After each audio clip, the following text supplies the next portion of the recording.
ये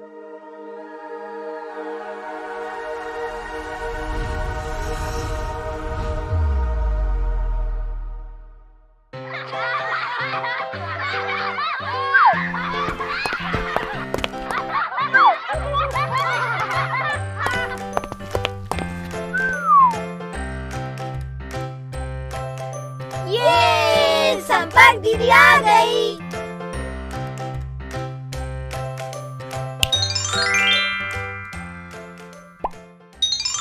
पूर्ण संख्याएं, इबारती प्रश्न। इस वीडियो में हम सीखेंगे पूर्ण संख्याओं के गुणों का प्रयोग कर इबारती प्रश्न हल करना। बच्चों, पूर्ण संख्याओं के बारे में तो आप जानते ही हैं, तो बताइए क्या होती हैं पूर्ण संख्याएं? हाँ, बिल्कुल सही। 0, 1, 2, 3, 4 और ऐसे ही आगे क्रम बढ़ता है। अच्छा, अब पूर्ण संख्याओं के गुणों के नाम बताइए। संवृत गुण, क्रम विनिमेय गुण, साहचर्य गुण, वितरण का गुण और तत्समक अवयव। शाबाश! आइए अब पूर्ण संख्याओं पर कुछ प्रश्न हल कर लें। क्या पूर्ण संख्याएं 6 और 7 घटाव के लिए संवृत हैं?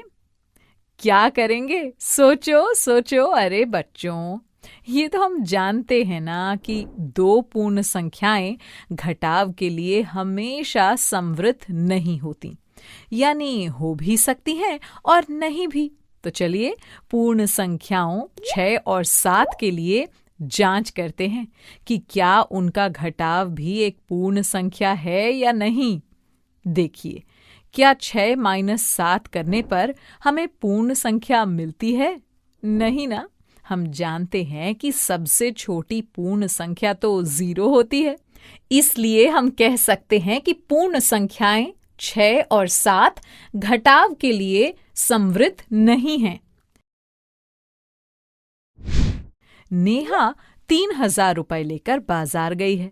उसने 600 रुपए के जूते, 1900 रुपए के कपड़े और 100 रुपए किराए में खर्च किए। तो बताइए नेहा के पास कुल कितने रुपए शेष बचे? देखिए, नेहा के पास कुल रुपए थे 3000। उसने कुल रुपए खर्च किए, जूते में 600, कपड़े में 1900 और किराए में 100। तो ये हुआ 600 + 1900 + 100। यहाँ साहचर्य नियम से हम 1900 और 100 को पहले जोड़ सकते हैं। तो 1900 और 100 हुआ 2000। अब 600 + 2000 को जोड़ लेंगे तो 600 + 2000 हुआ 2600 रुपए। तो नेहा के पास कुल रुपए शेष बचेंगे 3000 रुपए - 2600 रुपए बराबर 400 रुपए। आइए अब एक और प्रश्न हल कर लें। मनोज चॉकलेट के 8 गत्ते कक्षा में बांटने के लिए लाया। प्रत्येक गत्ते में 15 चॉकलेट के डिब्बे थे और प्रत्येक डिब्बे में 7 चॉकलेट थी। बताइए मनोज कुल कितनी चॉकलेट लाया? आइए अब इसे हल कर लें। तो मनोज चॉकलेट के कुल गत्ते लाया 8। चूंकि एक गत्ते में कुल चॉकलेट के डिब्बे हैं 15, इसलिए 8 गत्तों में कुल चॉकलेट के डिब्बे होंगे 8 × 15 और एक चॉकलेट के डिब्बे में चॉकलेट थी बराबर 7। इसलिए 8 × 15 चॉकलेट के डिब्बे में चॉकलेट होंगी 8 × 15 × 7। यहाँ साहचर्य गुण से हम किसी भी 2 संख्याओं का गुणा पहले कर सकते हैं। आइए 15 × 7 को पहले हल कर लें। तो 15 × 7 हुआ 105। अब 8 × 105 को हल करना है। 105 को 100 + 5 लिख सकते हैं। तो अब ये हो गया 8 × 100 + 5। और अब गुणा के योग पर वितरण नियम से हम इसे हल कर लेंगे। तो ये हो गया 8 × 100 + 8 × 5। 8 × 100 हुआ 800 और 8 × 5 हुआ 40 और 800 प्लस 40 हुआ 840। यानी मनोज कुल 840 चॉकलेट लाया था। अब एक और प्रश्न हल कर लें। 1 किलो चावल की कीमत 37 रुपए, 1 किलो दाल की कीमत 80 रुपए और 1 लीटर तेल की कीमत 105 रुपए हो तो 5 किलो चावल, 2 किलो दाल और 3 लीटर तेल की कुल कीमत कितनी होगी? चूंकि 1 किलो चावल की कीमत 37 रुपए है, इसलिए 5 किलो चावल की कीमत होगी 5 गुना 37 रुपए और 1 किलो दाल की कीमत 80 रुपए है, इसलिए 2 किलो दाल की कीमत होगी 2 गुना 80 रुपए और 1 लीटर तेल की कीमत है 105 रुपए, इसलिए 3 लीटर तेल की कीमत होगी 3 गुना 105 रुपए।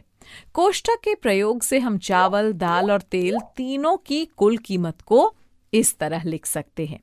5 गुना 37 प्लस 2 गुना 80 प्लस 3 गुना 105। यहाँ 105 को हम 100 प्लस 5 लिख लेंगे और वितरण नियम से 3 गुना 100 प्लस 5 हुआ 3 गुना 100 प्लस 3 गुना 5। अब देखिए 5 गुना 37 हुआ 185 और 2 गुना 80 हुआ 160 और 3 गुना 100 300 और 3 गुना 5 हुआ 15 और 300 प्लस 15 हुआ 315।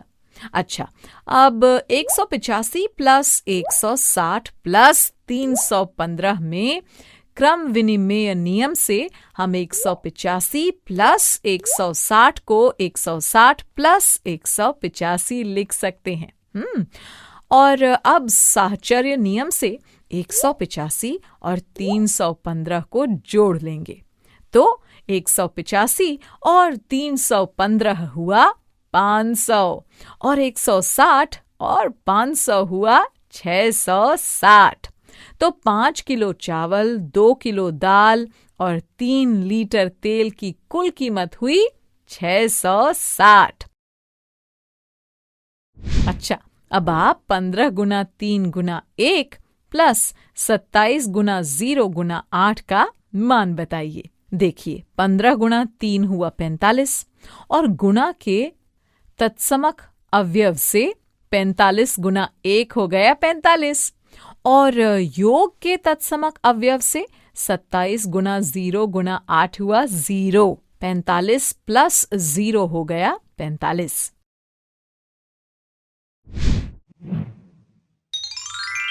चलिए अब फटाफट कुछ सवालों के जवाब दीजिए। तैयार है ना आप?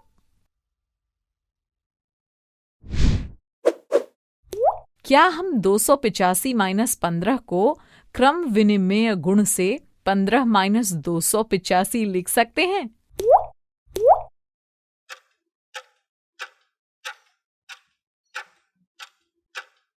नहीं, हम 285 माइनस 15 को 15 माइनस 285 नहीं लिख सकते हैं क्योंकि घटाव में क्रम विनिमेय गुण नहीं लगता है।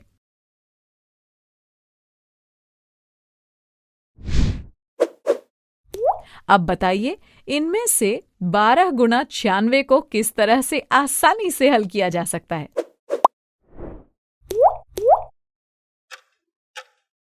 सोचिए, जल्दी से बताइए। सही जवाब है विकल्प सी, 12 गुना 100 माइनस 4 लिखकर।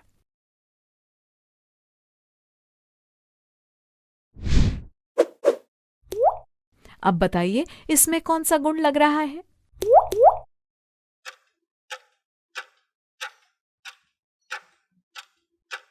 बिल्कुल सही, इसमें साहचर्य गुण लग रहा है। शाबाश।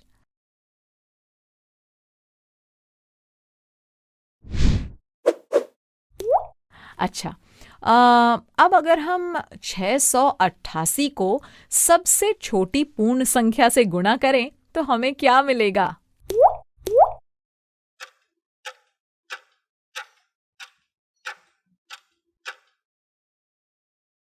हाँ, 0 मिलेगा, क्योंकि सबसे छोटी पूर्ण संख्या 0 होती है और 0 का गुणा किसी भी संख्या से करने पर हमें 0 ही मिलता है ना।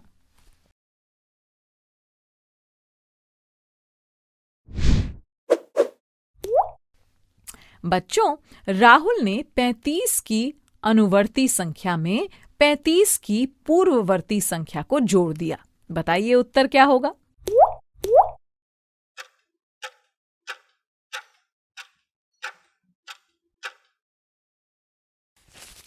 पैंतीस की अनुवर्ती यानी 36 और 35 की पूर्ववर्ती यानी 34, तो 36 + 34 हुआ 70।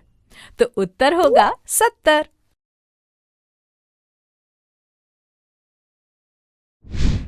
बच्चों, ऐसे ही बहुत सारे इबारती प्रश्न वर्कबुक में दिए हैं।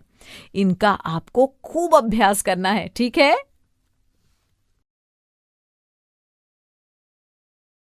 बच्चों, अब मैं जाती हूँ, कल फिर मिलने आती हूँ। इंग्लिश में अब होंगी बातें, मैथ सीखेंगे हंसते गाते। आपको ये वीडियो देखकर मजा आया ना? अगर आप इस वीडियो से संबंधित अन्य संसाधन जैसे कि अन्य वीडियो, गतिविधियां, क्विज इत्यादि देखना चाहते हैं तो अभी डाउनलोड करें संपर्क स्मार्ट शाला मोबाइल एप्लीकेशन। और हाँ, अगर आपको ये वीडियो अच्छा लगा हो तो इसे जरूर लाइक करें। और भी नए नए वीडियोस देखने के लिए सब्सक्राइब बटन पर क्लिक करना न भूलें। मिलते हैं बहुत जल्द YouTube और संपर्क स्मार्ट शाला ऐप पर।